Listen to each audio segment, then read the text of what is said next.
பொருளாதாரத்தில் பயங்கரமான கஷ்டம்.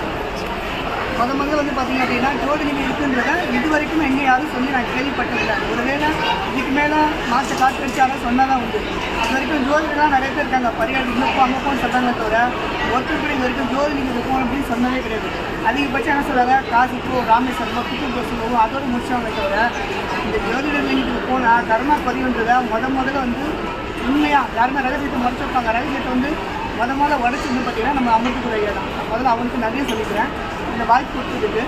ஜோதிலிங்கன்னா என்னன்னு தெரியாத இருந்தவங்களுக்கு ஜோதிலிங்கன்னா என்ன, அதோட வரலாறு என்ன, அது எதனால் போகிறோம், அது போனாலும் எப்படி வந்து 21 தலைமுறையுடைய பாவம் போகுது, 21 தலைமுறை கர்மா போகுது, 21 தலைமுறைய சாவும் போது, 21 தலைமுறை பித்து தோஷம் போகுது, இதெல்லாம் போகும்ன்றது முதல்ல எங்களுக்கு தெரியல.